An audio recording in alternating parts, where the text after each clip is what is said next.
Hello, everybody, and welcome to the July 14th episode of Carbon Removal Newsroom. Today, we're going to be focusing on policy, specifically European policy, which we have been very negligent on. So I'm excited to get started on this topic. Joining me today is Eli Mitchell-Larson. He is Launch Director at Carbon Gap. And then I also have Lee Beck. She's the Senior Director for Europe on the Clean Air Task Force. Hello, Lee.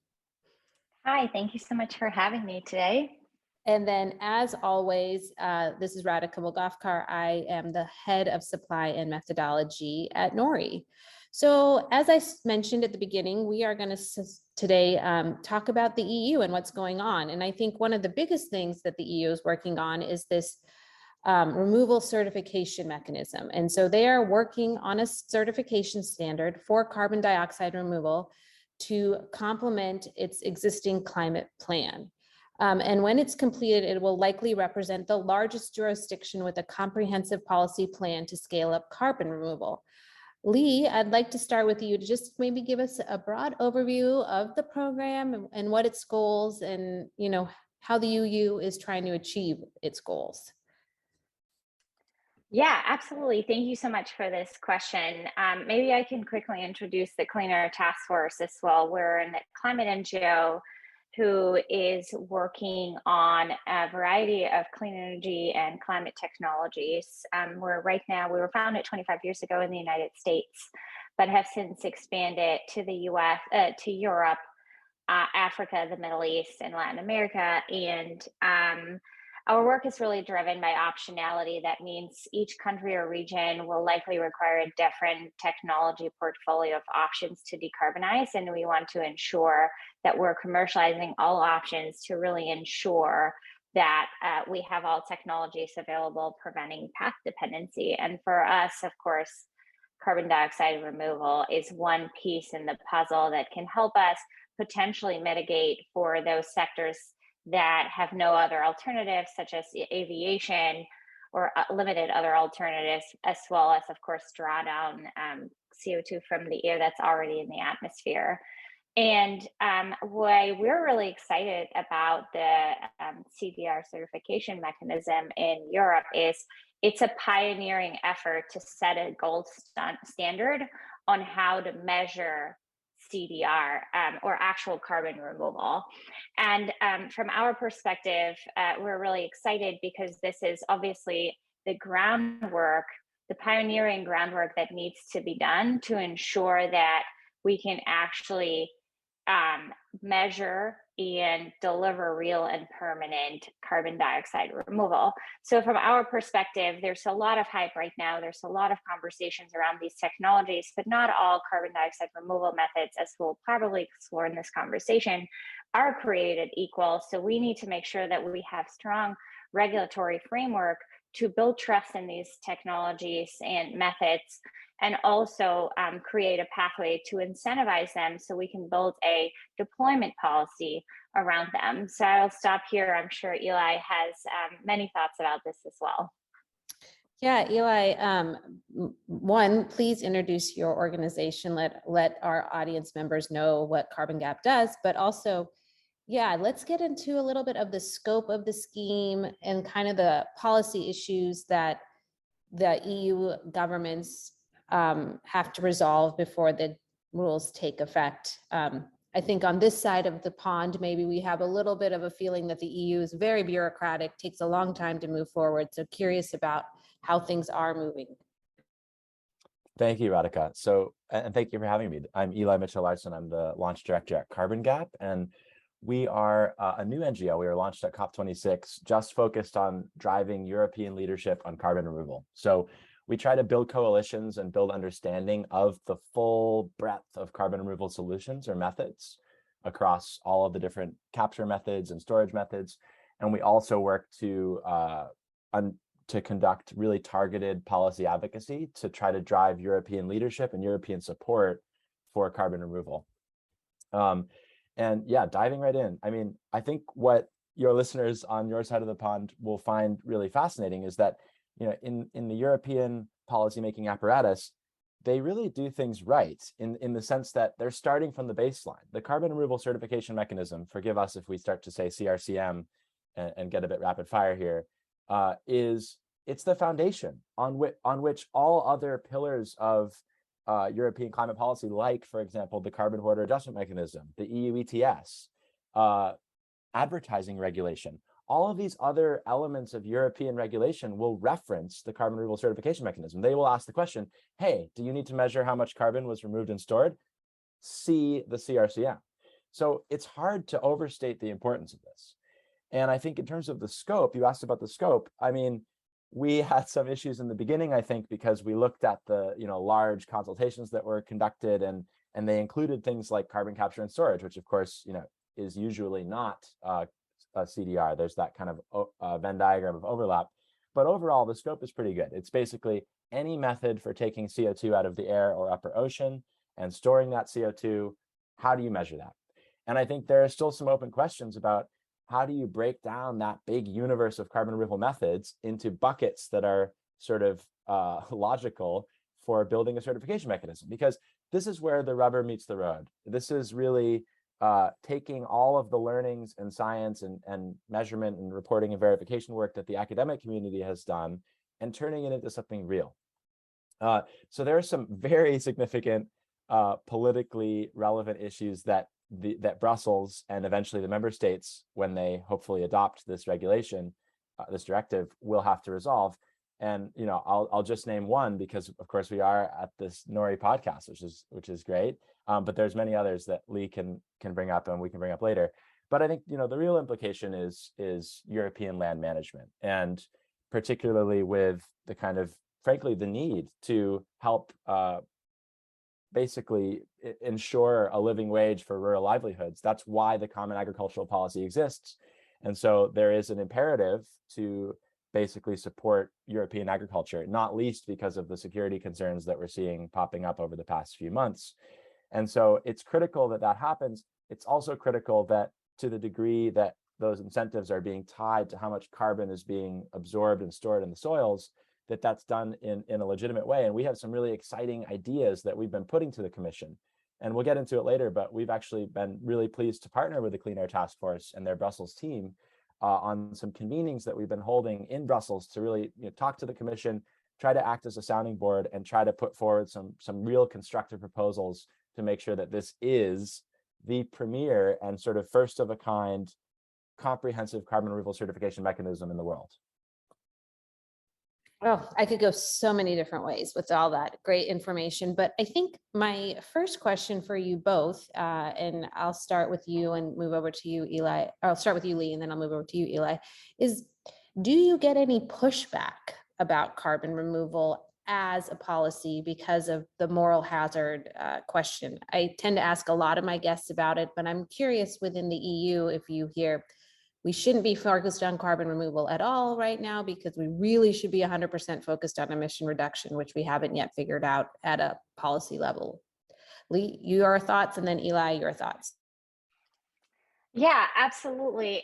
I think that there is certainly this notion that, it's not a silver bullet. We can't sell it as that, especially CATF focuses both on the land use and the technological side, though I'm more an expert on the technological side. It's not been demonstrated at the megaton or megaton scale, let alone gigaton scale that we need. But I think from our perspective, the clock is ticking to address the climate crisis. And from our perspective, climate is also an infrastructure problem. So we need to understand today what the technologies and what the infrastructure is that we need to achieve a climate neutral Europe. And then we need to plan for a rollout. So while of course it will always be cheaper and always be more important to deliver mitigation through comprehensive asset transformation across the sectors, we also need to plan for gigaton carbon removal in the European Union. And so looking at historical scaling timelines of innovative technologies that have taken decades, we really need to lay that groundwork today. And so taking it back to the certification mechanism, this is really the first step, as Eli said, right? We're laying the baseline, we're setting the expectations. And so first of all, we are also, with the EU, engaging in this conversation, engaging in this, delivering this regulatory framework, shows there is political recognition that we will need these solutions, but there's also political recognition that we need to create pathways and create regulatory frameworks to build trust, as I said. And so what we're hoping will come out of this certification mechanism is a framework that ensures that carbon removals are real, that they're measurable, that there are additional to mitigation, that they're permanent and do not result in leakage, and also avoid double counting. And from these principles, this would really hopefully not only create the pathway for incentivizing technologies, a suite of technologies, recognizing that not all of them are equal, but also help us break through the dichotomy or the conventional fault lines between natural and technological CDR methods, but also help us to guide the private sector and the voluntary market initiatives, which I think many NGOs, including CATF, regard as skepticals or with a grain of salt, and really ensure that we're also, through rigorous regulatory mechanisms, building trust in these technologies and break through this idea that we're starting too soon because we need to do mitigation first. The clock's ticking, we need to tackle the climate crisis, and we need to keep an open mind for innovation. Eli. Amazing. I couldn't have said it better myself. I think I don't want to dwell too much on the moral hazard piece. I think it comes up a lot. I think at Carbon Gap, we recognize that issue. We would say the greater moral hazard would be not to develop these different methods that we're clearly going to need. I often say, when did the clock start? Did it start at the 1992 Earth Summit? Did it start at the 2015 Paris Agreement? Or did it start today? Because even if we follow a net zero trajectory, we stop dangerous climate change, all that carbon we're putting up from 2022 to the net zero date, which we really hope will be 2045 or sooner, we will still, want to bring the atmosphere back to a state like today. So I think it's unequivocal that we'll want to have these methods available. It's also true that we need to make sure they don't undermine that fast, often cheaper, more efficient climate action that Lee was discussing with emission reductions. I think in the European Union, or specifically, there's a lot of excitement, certainly in the circular carbon economy. I hesitate to use that term because I think it's frankly been kind of co-opted by some slightly unsavory actors, but the principle is great. It's that we can put carbon into the built environment, into long-lived products. That's widely accepted, right? So I think, as Lee was alluding to, these kind of fault lines where different groups have different preferences about what methods they like and what methods they don't.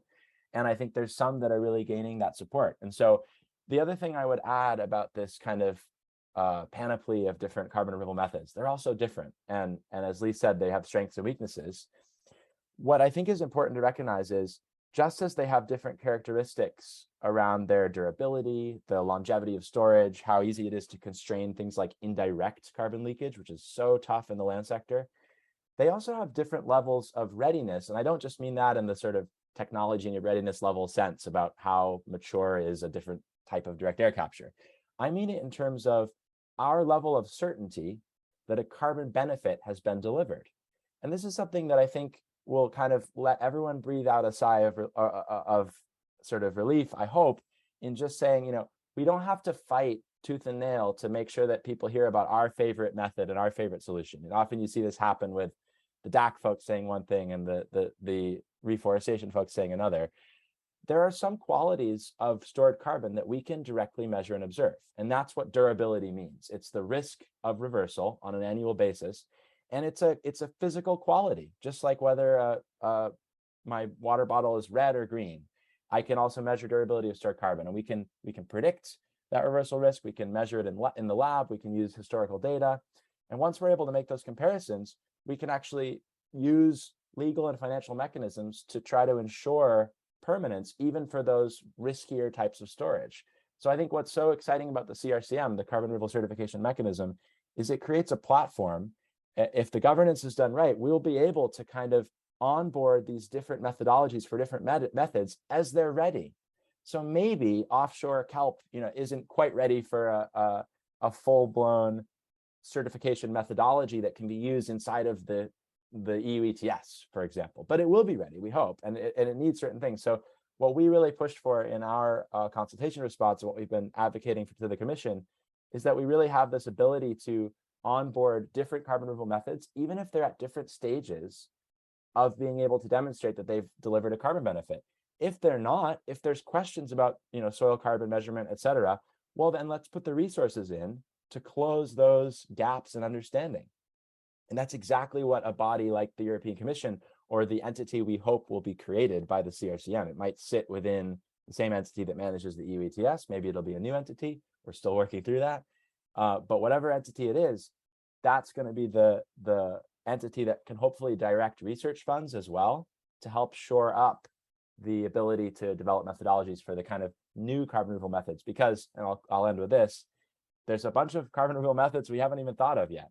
There's not just one type of DAC, there's 4, and there's probably going to be 4 more in the next 10 years. So we can't predict what the kind of winners, so to speak, or what the leading carbon removal methods will be. That's why we need to support all of them. We need to find a place for all of them, while ensuring that integrity, making sure that nobody's making claims that are not legitimate on the backs of that removal. Lee, I think you have something you want to add? Yeah, absolutely. I just want to home in on one point that Eli and I both have mentioned, that not all carbon removal methods are created equal and have different durability or different kind of length of permanence. And I think what we are really interested in looking at is breaking down, as I said, the dichotomy of nature versus technology, and look at shifting portfolios. So what can we do today? We can already incentivize carbon removal methods, but we have to recognize their limitations. And this is how we have to measure them, and then also incentivize them to really ensure that we have a shifting portfolio of different carbon removal methods that are helping us deliver on climate targets, but without overstating their ability to durably remove carbon, and also without, of course, making them subject to greenwashing criticisms. So I think there is really a responsibility from NGOs like Carbon Gap and Clean Air Task Force and Bologna and others in Europe to really show what a responsible but innovation forward carbon dioxide removal portfolio looks like. So you both, I think, mentioned really important technical pieces to carbon dioxide removal, the durability, the technological readiness, the permanence. I'm curious, what I didn't hear a lot of conversation around, and whether it's even maybe applicable, is the social acceptability of the carbon removal. So Eli talked about land management. So when you do these things, bringing farmers along, feeling like they're part of the process, ocean-based, obviously there's a lot of passion around ocean. So how are your organizations approaching that social piece of the question, and how is the EU Commission approaching that piece? Eli, I'll start with you on that. Such an important point, Radhika. And I think we'd point to some of the amazing work by thinkers like Emily Cox, who have really delved into this, because I think our perspective at Carbon Gap is, first and foremost, engage everyone. So, we want to talk to youth groups. We want to talk to kind of some of the environmental groups that are, not as thrilled about some of these solutions and have really legitimate concerns. We want to be maximally inclusive in terms of hearing what those concerns are. I think we also feel really strongly that the best way to actually measure public acceptance is to try building this stuff. So when you've got a tangible project somebody can look at, that changes everything. And so this isn't from the Commission or from Brussels, but we're really excited about this project that we're on the advisory board for in Switzerland, where the Swiss government has basically funded this sort of end-to-end demonstration where they'll capture carbon from wastewater treatment. So it's coming from human waste, right? So it's biogenic. And bottle it up in isotainers, drive it to the border, train it to Rotterdam, bring it on a boat to Iceland, and store it there. And I think at a modest scale, but with public funding, so that all the costs have to be revealed, right? Like, it's one thing to have Climeworks or one of these companies do this. If it's a government-funded project, the whole world gets to benefit from the knowledge that's delivered. And I think if we can kind of show these examples of CO2 caravans, we can really demystify what this looks like. And I think, similar things for some of the regenerative farming practices. I had a really interesting experience yesterday, actually, meeting with some farmers in the UK who are really advanced on the kind of regenerative ag side. And they were being almost pitted against a group of precision fermentation advocates. So people that believe in this whole thing about, building proteins from bacteria, like sort of precision manufacturing food components. And it was really, what was so amazing was, although there was a lot of kind of tension, these kind of proactive farmers were saying, hey, listen, if I can have a distributed small targeted fermentation plant on my farm and I can actually make food that way, like I'd consider it. Like, is it safe? Can I add flavor and like brand it in my own way and generate a premium? Like, they were curious. So I think, people are more open than we think, but they have to be approached with respect. They have to be able to see, touch, and feel the method that's being shown. And a lot of care has to be taken to protect against the sort of downside risk. And that's where I think at the European level, at the Brussels level, the CRCM, I would say that's something that we, Clean Air Task Force, Carbon Gap, Bologna, Negative Emissions Platform, all of us, we probably need to do more of is really make sure, hold the commission to task and eventually the parliament to make sure that the governance and the consultation that this CRCM will have will include those voices, particularly of folks, and thinkers and scientists and really anybody outside of Europe, where a lot of these projects might get deployed. That's a classic, failure, where if the MRV and the methodologies are developed in Europe for Europe, but the projects are built elsewhere, that's, massive red flag. We need to, maximum inclusivity on all of those different axes. So Lee, I want to pivot to just your organization a little bit. I know the Clean Air Task Force submitted a public comment. What kind of was the emphasis of your submission, and what do you think some of the ways different recommendations might differ? Yeah, absolutely. Happy to go over this and also incorporate some of my thoughts on the previous questions. So I think in general, our recommendation, obviously, we're in line with what I already said, creating trust, that there's a lot of opportunity, and that the EU as a climate superpower should really aim to set this global gold standard so other countries can copy it. And for this, I mean, the principles that should be guiding such a certification, as I said, it has to be real, measurable, permanent, and there's an additionality of removals in addition to those that are already required by existing policies and regulations, avoidance of leakage, avoidance of double counting. And we included also a piece that is about sustainability, so that we that the negative externalities that can potentially stem from social or environmental implications of CDR deployment are addressed through strict regulation, that we ensure that the deployment of CDR does not result in any net harm to the environment or people. But we also see that this CDR certification mechanism might be evolving as there's additional scientific evidence, technologies are scaled. And so what we're really also recommending is that the certification mechanism not only establishes clear institutional rules to oversee and implement the framework that ensures, of course, robust governance and compliance, but also that there's advisory boards at the EU level which ensure, on the one hand, the harmony across the bloc and high standards, but also could have different forms. So there could be a scientific advisory board to achieve excellence with regards to scientific evidence and rigor. There could be an advisory board consisting of market participants who are really implementing technologies or working at voluntary carbon markets, but also the civil society stakeholders really have to have their perspective in this conversation. Of course, the EU is also right now, as part of the Sustainable Carbon Cycles communication, which was released just before Christmas last year, looking to calling on experts to really form an institutional role of experts. And then we're also, of course, hoping that the EU can further clarify how the certification mechanism will potentially feed into voluntary and compliance markets, and how this is supposed to evolve over the next decade. So you can see, like, this is what we've seen so far from European Commission is an initial start, and there's a lot more questions that will need to be addressed.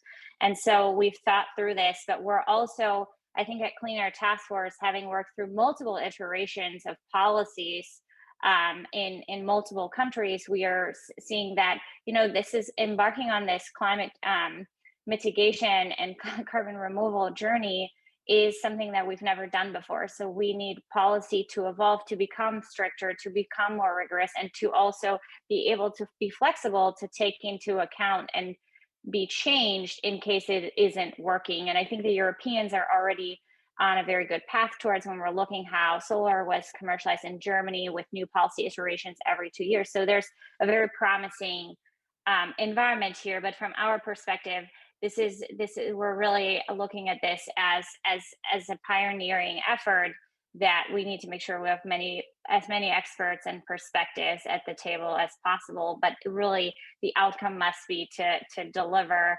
the ideal impact for climate in society. Thanks, Lee. That was no, just a small little a bit of the stuff this policy has to accomplish. So I want to pivot now to the UK, which is the non-EU part of this conversation today, and really learn more about what they're doing, because as I understand it, last week, the UK government sought public input on its own carbon dioxide removal effort. And this policy effort aims to find business models that will help CDR scale by the end of this decade. I have to say, from my American perspective, I don't hear a lot about European and UK CDR startups. I hear a lot about American startups. So I'm curious about this. The text of the release finds that the significant barrier to scaling up CDR is the absence of a predictable revenue stream for negative emissions. Notably, it also says that the cost of deploying these techs is borne by polluting sectors to compensate for their remaining emissions. So Eli, what do you think about more of a business model focus versus kind of a policy focus that the UK is taking? And does this mean that they're confident that the technical innovation is going to happen in their country kind of on their own, or what are they thinking? So first of all, shout out to all of the UK carbon removal providers like Future Forest. I'm blanking on their new name. Is it Undo? Origin Power? There's a whole host of them. And I think you're absolutely right. There's kind of, we should have some more friendly transatlantic rivalry. And there's, some great accelerators that are funded by Climate Kick and Switzerland. So there's a lot of activity in Europe, and we're hoping at Carbon Gap to keep pushing for policy and financial support to keep that innovation wave cresting. The UK history with removals is fascinating, and it's really, I think, quite impressive the way they've approached it. So, the UK was the first country with a Climate Change Act in 2005 to really actually tie their own hands and mandate a trajectory towards net zero with this body, the Committee on Climate Change, that has enormous powers to make recommendations of successive carbon budgets. And so I think they came to the realization that they would need really lots of removals sooner than other countries. I mean, look at the goal by 2030. I think the UK has said they want to be removing 5 million tons per year of high durability carbon removal with high durability carbon removal, and the European Union has sort of soft promised the exact same amount in the Sustainable Carbon Cycles communication, but that's not enshrined anywhere yet. So I think the UK has quite a bit of ambition, and I think the business models language might be a little bit confusing. It definitely was for me at first. What they really mean is, no, they're not counting on those costs to come down. They know that the only way to make those costs come down is to do what Lee was alluding to with the German Energiewende and the power of deployment incentives, right? The power of governments to provide an incentive that has three things: a fixed price, or a very narrowly constrained price, a long contract, and an off-taker that you can trust. If a deployment incentive has those three things, it can work, and it can do what Greg Nemeth so beautifully has shown in his How Solar Got Cheap website and book. It can bring the cost of energy innovation and technologies way, way down. And so this consultation from the UK government is asking the question, logistically speaking, we would like to provide a deployment incentive. We would like to pay you upon delivery of high durability carbon removal. And how should we do that? Should it be a backstop price? Should it be a kind of fixed contract for difference? There's all kinds of details, and economists are going to have a field day analyzing which is going to be the most efficient. And we're still working on our own consultation response, but it's good news. It means the UK understands that its initial 100 million pounds that it provided for kind of carbon removals innovation, which is a really powerful program that's just kind of midstream right now. They know that that's not enough. They have to provide an incentive to some of the more mature CDR methods so that the cost can come down with that deployment incentive over time. And so we are very excited about this consultation. We're thrilled that BEIS has structured it the way they have. And so we'll be very keenly following it to its conclusion and beyond. So Lee, most of our listeners are US based, and so they're kind of very familiar with the US government efforts to support CDR, none of which have tied the cost of deployment to industry. Is this kind of as notable as it seems? And how important is it for a government to ensure that polluters bear the cost of CDR? Yeah, absolutely. I think from our perspective, there is often this notion with decarbonization that polluters have to bear the cost, which is certainly right through regulation, through compliance markets. However, what we're seeing is that in the absence of innovative technologies, polluters never had this opportunity or this ability to actually, or to be forced to deploy these technologies, right? So the EU ETS is a good example where certain high emitting industries and power plants receive a certain amount of free allocations of emissions certificates. And in the US, we have to admit there's no comprehensive climate policy, right? So right now we're seeing governments play a little bit of this, governments and companies play this chicken and kind of this game of chicken, where governments are not really sure how to enact more stringent climate policy. And companies are saying, well, without technologies, we can't really decarbonize, but also not going the extra mile to show steel on the ground and that they can actually implement these technologies, right? So for us, there is at Clean Air Task Force, there's really a clear distinction we need to make between innovation incentives, commercializing technologies, as Eli already explained, and comprehensive climate policy. And the theory of change goes, which has also already been demonstrated for example, power plant regulation in the past, is that if we can deliver lower the cost of these technologies, then it will become more easily for governments to regulate, to require the investment in these technologies, to require the deployment, but also it will create a bigger stakeholder base around these technologies, because all of a sudden they're commercialized, they're available, they can be deployed, right? And so from our perspective, it's really important right now that we invest in innovation that has global gains. We only have to commercialize these technologies once. If we can do it between the US and Europe, they will be available at lower cost to everyone else across the globe. But then really quickly, we need to come in, especially in the United States, with much more stringent climate policy, which of course is in the current political environment uncertain. But I think what distinguishes the private sector in Europe and the US is, in the US, it seems like the private sector is playing for time, as in there are a few first movers that are taking the incentives that are available today for them today to decarbonize, to transform their assets, or to draw up plans at least to deploy large scale carbon removal, while others are looking at the political environment and calculate maybe it won't be in the next 4 years or 6 years or 8 years that we'll get comprehensive climate policy, but it will come. And so I think there's a little bit of a slower uptake. However, in Europe, with very clear roadmap towards the climate neutral Europe, and the UK is the same. He's a very clear roadmap. The UK has reduced emissions by a larger share than any other advanced economy. I think companies are much more incentivized to think more holistically how they can keep their social license to operate and also continue to survive in a climate constraint in a climate aligned marketplace. And so this is, I think, the key differences between the US and Europe. And certainly at some point we will have to require that polluters will have to pay. And there's also, between Eli and myself, there are conversations with others around the carbon take back obligations. Again, this requires new policy environments, new climate policy instruments, which no one has pioneered before. So Lee was alluding to a little bit of the gridlock in the US political system, which we're all very familiar with. But Eli, I'm kind of curious.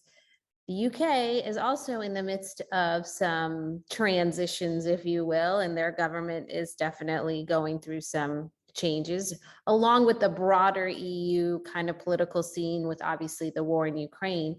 How do you imagine these political winds will impact CDR development, if it will at all? Maybe it's so enshrined it won't matter. Well, yeah, I challenge listeners to imagine a political environment in which all of the major parties are supportive of climate action. It's almost impossible to imagine, right?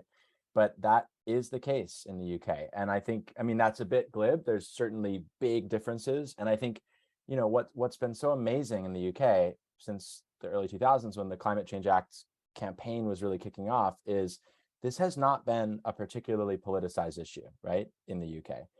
That unfortunately there might be some intimations that's changing. Some of the contenders in the kind of horse race at the moment for the prime minister role have expressed kind of anti-net zero views in the past. So I think, I don't want to speculate on politics. I want to sort of focus on the levers that we have. The UK did something really powerful by creating the Committee on Climate Change, this independent body with enormous power, really, to set and recommend. I always remember one of my first weeks at Oxford, I went to a talk by Lord Deben, who's the chair of the Committee on Climate Change. I knew nothing about this, and I asked a question at the end, which was, as a American, how can a committee tie the hands of MPs and the voting public? How is that constitutional? And I was immediately reminded that the UK doesn't have a constitution. So it's a really fascinating setup where this committee makes recommendations and the government then needs to follow them and can be held accountable if it doesn't. So I think regardless of who's in power, like Lee was saying with the EU, the EU does an amazing job of providing that clarity of a roadmap so industry can start to shift because they know what's coming.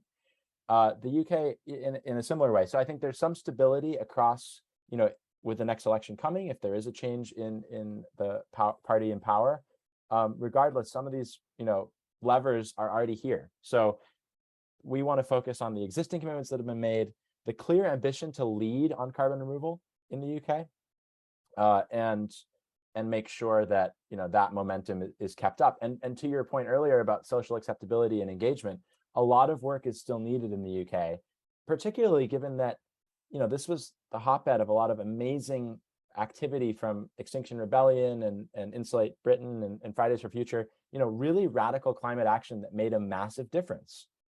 Everything from people gluing themselves to the wall of the department responsible for climate to, holding up the IPCC 1.5 report, reading it out loud. This really changed the conversation. It really shifted the Overton window. And those groups definitely need to be consulted. They need to be involved and engaged in the conversation around removal.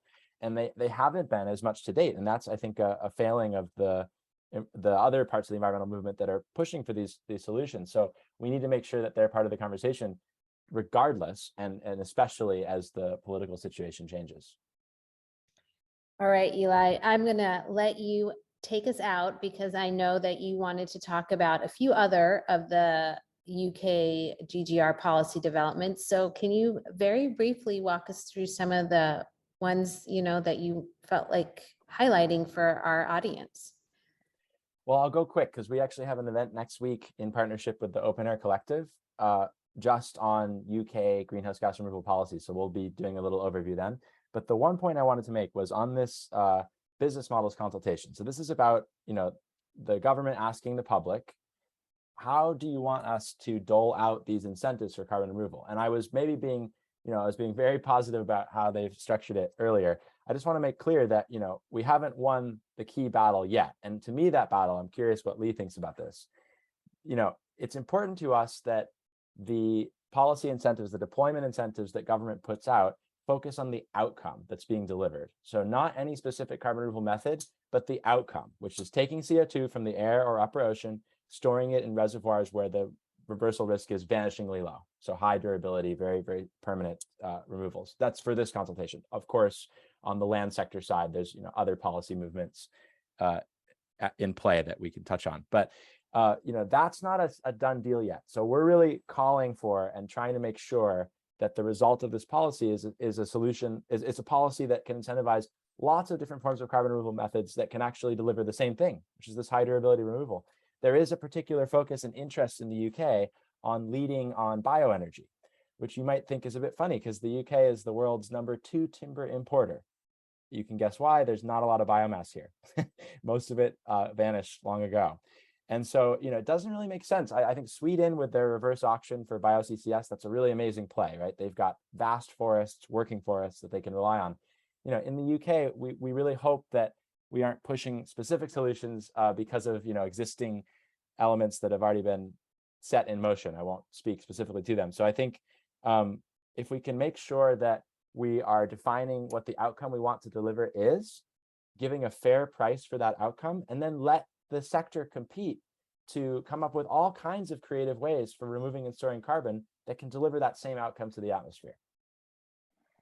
Yeah, I mean, from our perspective, I think we agree with everything that Eli just said. I think in general, the one piece that I would take away from this conversation is, since we covered a little bit of the US, what the UK is doing is Europe, is that I already said we only need to commercialize the technologies once, but there's also a lot to learn in terms of policy mechanisms and what is working, what is not working, how can we tweak. Of course, there's intricacies that are very unique to each country. In the US, it's the tax code. In other places, it's more of a subsidy. But I think the general notion of how this could be working can be similar across different countries. So one thing that we'd like to see more engagement is, as we're looking at multinational companies looking to deploy technologies in multiple countries, but also NGOs engaging, is a robust exchange, as Eli was saying, with Open Air Collective and Carbon Gap, CATF with Carbon Gap, and Bologna and other NGOs really at the forefront of this issue. Carbon 180 is another example in the United States. It's really having a lot of exchanges on how we can deliver the best policy, because it can save us a lot of time and can help policymakers inform. And so this is really one thing that we're hoping we can lay the groundwork for this moving forward at the Clean Energy Ministerial Mission Innovation Meeting, or what's also now called the Global Clean Energy Action Forum in September, all the way to the roadmap of COP27 and COP28, where innovation and innovative solutions will certainly be on top of the agenda. So I think closing out with this, we really need to ensure that we're saving time and taking the best and the most working policy solutions and proliferate them globally. Well, with that, I thank you both. Before we end the show, we always like to do a little bit of good news. And so today, we obviously are a carbon removal show, but we all also know emission reduction is the #1 priority. And so in April, the US hit a record 28% in renewable energy, and that is amazing news for this country. We are seeing that the renewable energy from wind, solar, and hydroelectric dams has risen from 8.6% in April of 2001 to 28% in 2022. So we're making progress. Costs are coming down, and that's all good news for what we're all working on, which is to mitigate and stop climate change. With that, Eli, Lee, thank you both so much for joining the program. I am really looking forward to seeing where your NGOs and this policy moves forward in both the UK and EU. So thank you both. Thank you, Radhika. And Thank nice you to so see you, Lee. much. And for all of our listeners, we look forward to chatting with you in the future. Thanks so much for listening.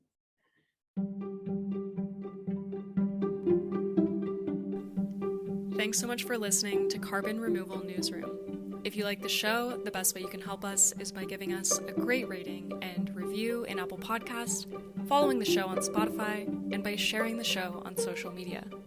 Tell your friends and help us spread the word about what's happening in the world of carbon removal.